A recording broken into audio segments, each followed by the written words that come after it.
Hello and a very warm welcome to this session. I hope आपने पहला जो mock test paper है उसे अच्छी तरह से सॉल्व कर लिया होगा। आज के इस brief mock test practice set में हम लोग practice for banking exams via mock test को सेकंड पार्ट में कवर करेंगे। यहाँ पर हम लोग कुछ क्वेश्चंस देखेंगे, जैसे कि आपके क्लोज पैसेज हो गया, आपके कुछ इंपॉर्टेंट एरर्स बेस्ड क्वेश्चंस हो गए, स्पेलिंग एरर्स हो गए, सेंटेंस फिलर्स हो गए, क्योंकि ये चारों टॉपिक्स देखे जाते हैं आपके बैंकिंग एग्जाम्स में काफ़ी अहम भूमिका निभाते हैं। Cloze test passages, reading comprehension, sentence rearrangement, sentence correction, ये बहुत ही इंपॉर्टेंट टॉपिक्स रहते हैं। आज हम इनमें से कुछ क्वेश्चंस को आज के practice for banking exam set 2 के द्वारा कवर करेंगे। अगर आपको इसमें कोई भी डाउट आ रहा होगा तो आप उसे ज़रूर बता दीजिएगा। इसे प्रॉपरली अच्छी तरह से सॉल्व कीजिएगा, क्योंकि एक तरह की आपकी प्रैक्टिस हो रही है। हमेशा की तरह जैसे कि मैं आपको बोलती हूँ, इंस्ट्रक्शंस प्रॉपर्ली रीड करना बहुत ज़रूरी है। Read each sentence to find out whether there is any grammatical error in it. The error if any will be in one part of the sentence, the number of that part is the answer.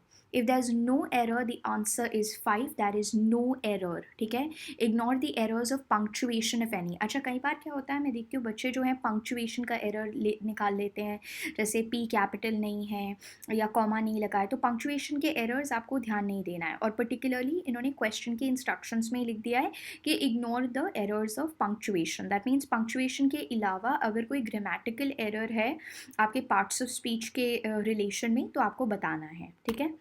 As they watched the football match, the huge crowd chant in unison.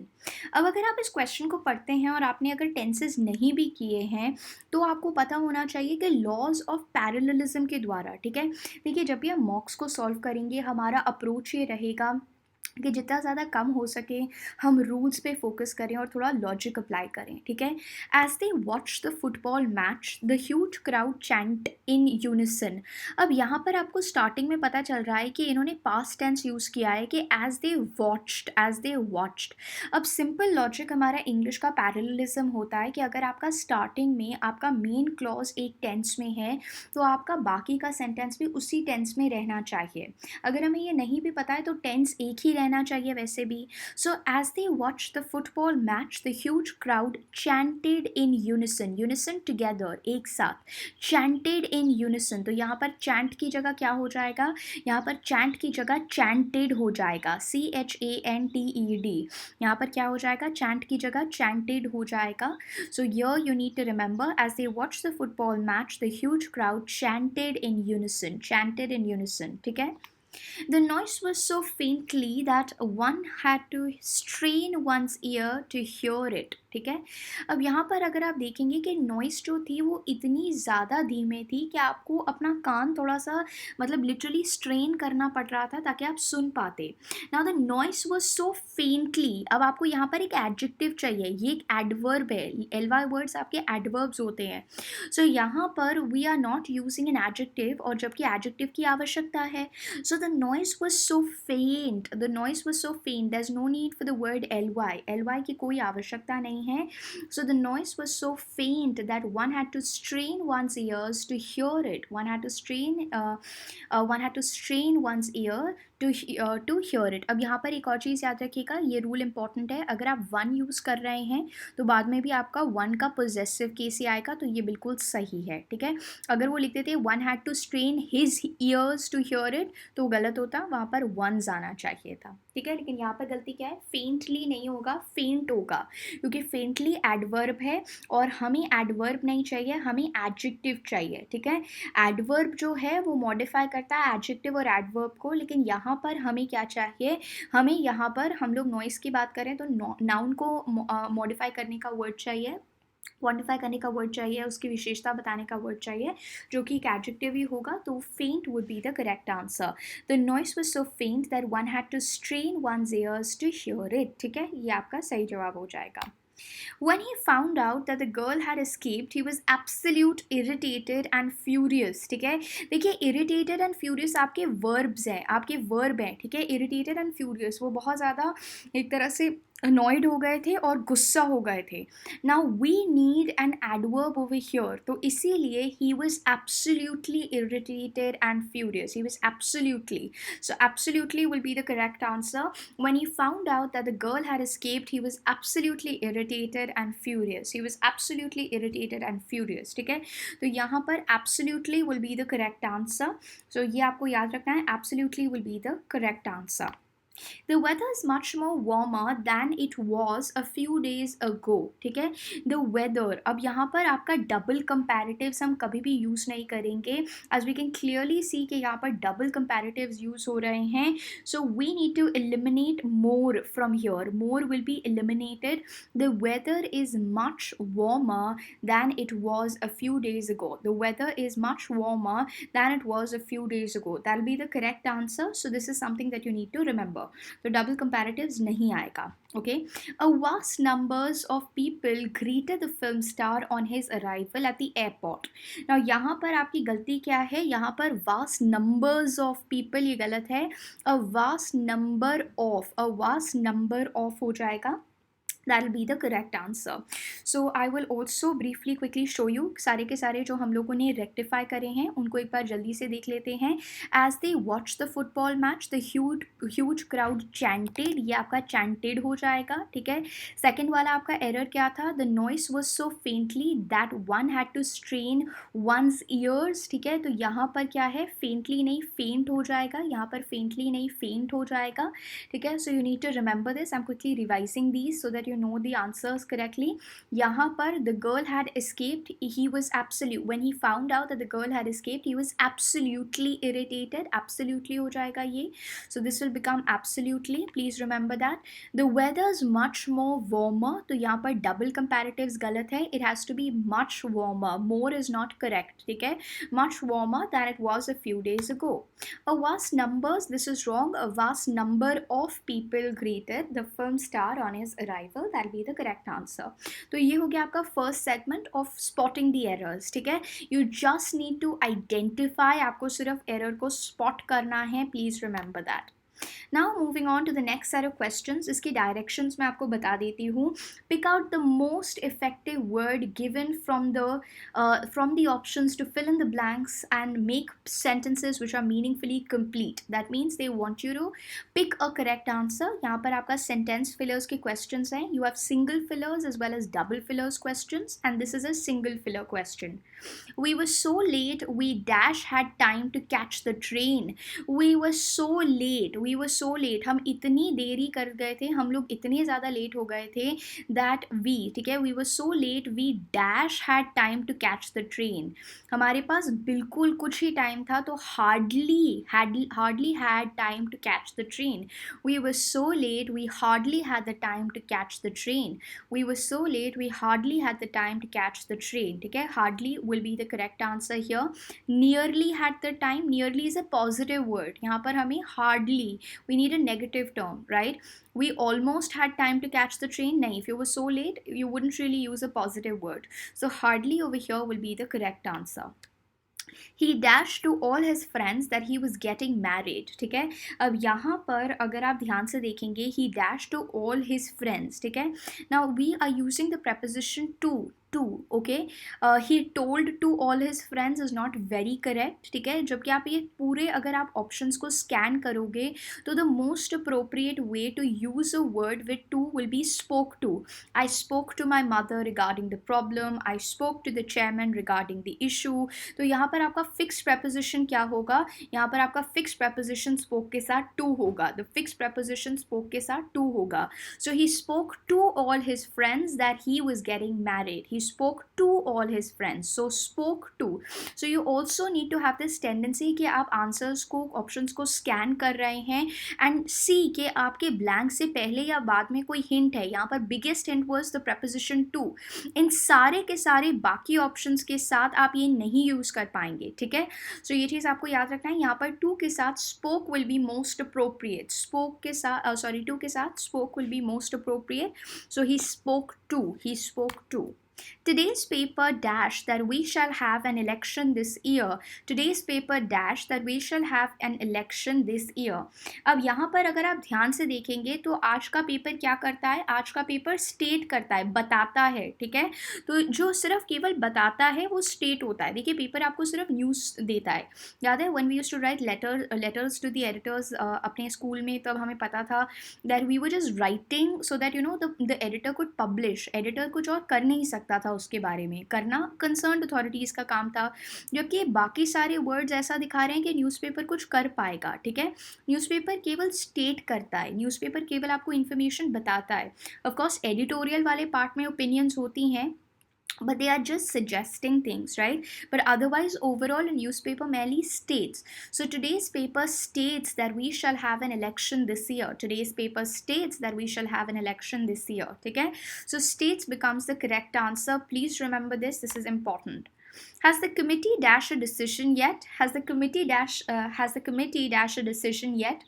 देखिए, you always make a decision. I've already made a decision of studying ahead. I've already taken a decision of traveling abroad. I've already made the decision.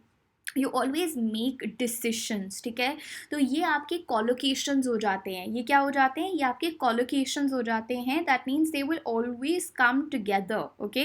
So you always make a decision. So here आप इसका past tense use कर सकते हैं. Has the committee made a decision.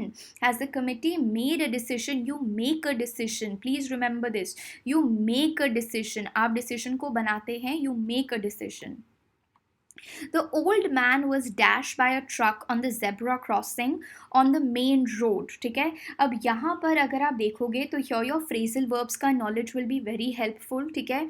The old man was dashed by a truck on the zebra crossing on the main road. यानी हम कहना क्या चाह रहे हैं, हम कहना चाह रहे हैं कि जो old man था वो बुरी तरह से जख्मी हो गया. He was knocked down by a truck on the zebra crossing on the main road. Got hit will not be more appropriate. Most appropriate यहाँ पर होगा knocked down, right? The old man was knocked down by a truck on the zebra crossing on the main road. So knocked down will be the correct and appropriate answer choice. So यहाँ पर याद रखिएगा knocked down जो है वो आपका बिल्कुल सही जवाब हो जाएगा. Moving on to the next set of questions. तो अभी तक हम लोगों ने spot the error questions देखे, sentence fillers questions देखे.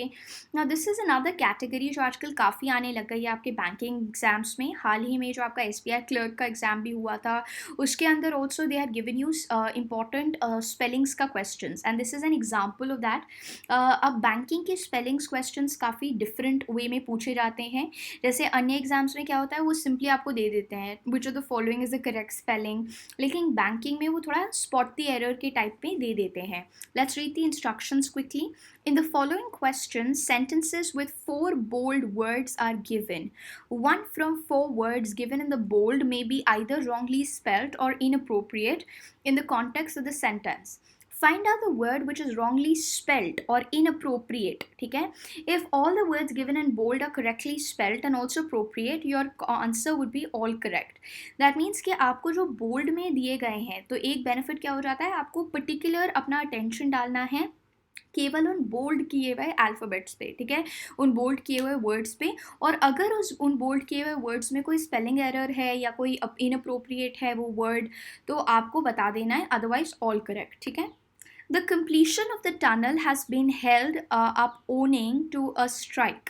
The completion of the tunnel work has been held up owing to a strike.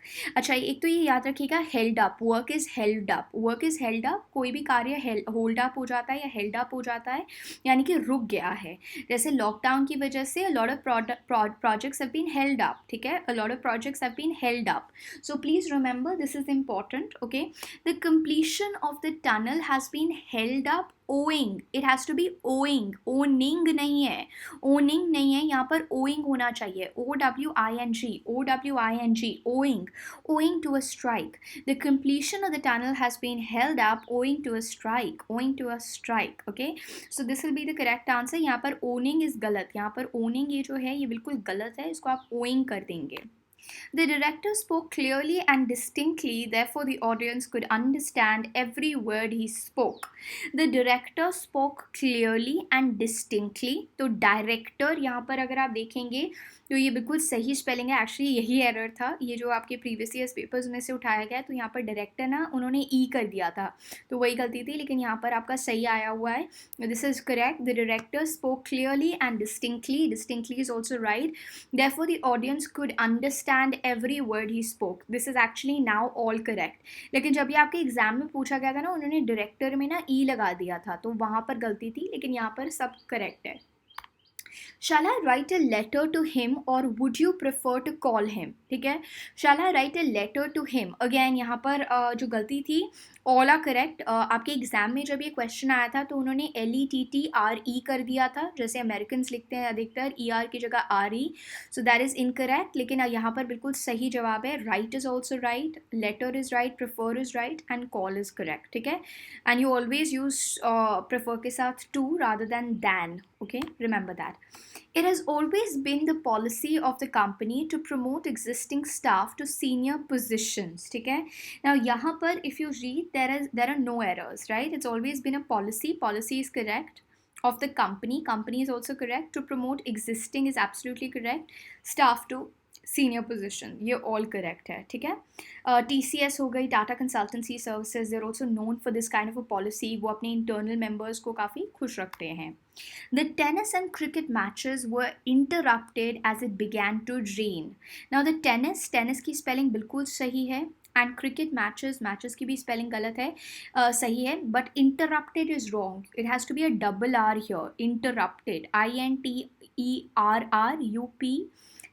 सो यहाँ पर डबल आर आएगा इंटरप्टेड में. Right. The tennis and cricket matches were interrupted as it began to rain.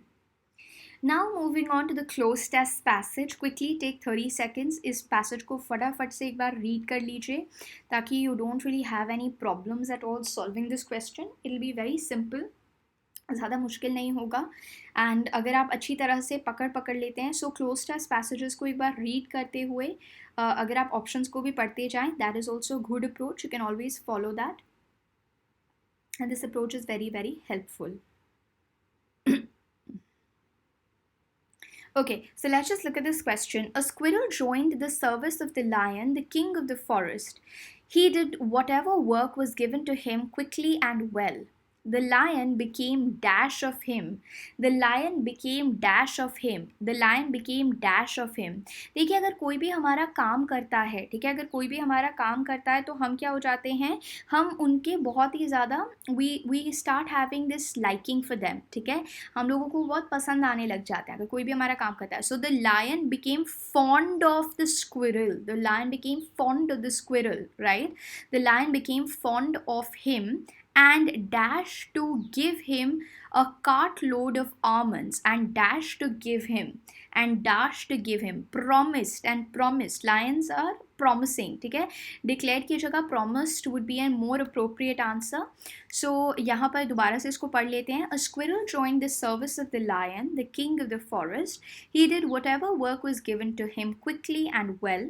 The lion became fond of him and यहाँ पर promised to give him a cartload of almonds as pension when he.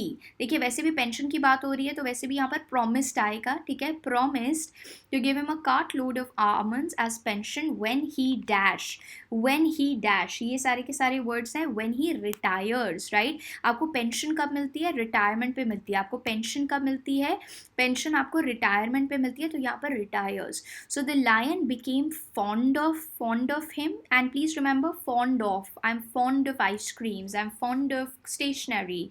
I'm fond of Coke. So इस तरह से आप बोलते हैं. ठीक है. The lion became fond of him and dash and promised to give him a cartload of almonds as pension when he retires. I hope ये तीन बिल्कुल क्लियर हो गए हैं. Fond यहाँ पर आएगा, यहाँ पर आपका promised आएगा और यहाँ पर retires.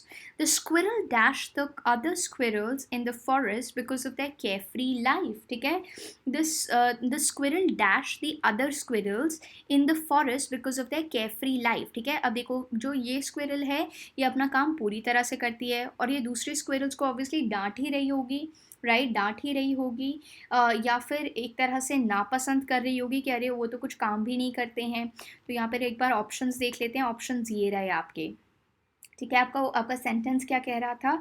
आपका सेंटेंस इस पर्टिकुलर केस में अगर आप देखेंगे तो कह रहा था that the squirrel dash the other squirrels in forest because of their carefree life. तो एक तरह से मोस्ट अप्रोप्रिएट आएगा एनवीड। यहाँ पर मोस्ट अप्रोप्रिएट क्या आएगा? एनवीड, कि बाकी तो बहुत ही केयरफ्री लाइफ जी रहे थे लेकिन स्क्विरल की डिसिप्लिन लाइफ थी। अगर सब मज़े कर रहे होते हैं लेकिन आप अच्छी तरह से डिसिप्लिन लाइफ लेते हैं तो you have a feeling of envy. So the squirrel envied the other squirrels in the forest because of their carefree life. ठीक है, the squirrel envied the other squirrels in the forest because of their carefree life. He longed to run up and down trees and leap. तो यहाँ पर भी आपको पता चल रहा है कि वो envy कर रहा होगा क्योंकि he is longing, he is yearning, right? तो इसलिए यहाँ पर envied will be the correct answer. He longed to run up and down trees and leap from branch to branch like them, but he could not leave the king's side even if he could. He had to move with courtly dignity. He dashed himself with thought that at the end of his career he would receive a cart load of almonds, food that few squirrels got to taste in their lifetime. He dash, ठीक है। सो यहाँ पर क्योंकि वो N V कर रहा था दूसरे स्क्विरल्स की लाइफ, तो इसीलिए वो उसने अपने आप को कंसोल किया कि कोई बात नहीं, अभी दूसरी स्क्विरल्स मज़े कर रही हैं लेकिन किसी को भी कार्ट लोड ऑफ आमंड्स नहीं मिलेंगे अपनी पूरी लाइफ में। तो he consoled himself. Okay, so if we quickly look at the answers, यहाँ पर फर्स्ट वाला था fond, then you had promised as the correct answer choice, then your correct answer choice over here was retires, after that envied, after that आपका consoled. So here we've actually covered them. इन्हीं questions को अच्छी तरह से practice कर लीजिएगा. We've actually looked at sentence fillers, we've looked at common error questions, we've looked at spellings questions as well as closed test passage. तो 4 categories करे हैं. कल हम लोग mock में एक passage को भी cover करेंगे, तो अच्छी तरह से पैसेज को प्रैक्टिस करने की कोशिश कीजिएगा सो that you can easily solve those questions. If you have any doubts please do let us know. Thank you.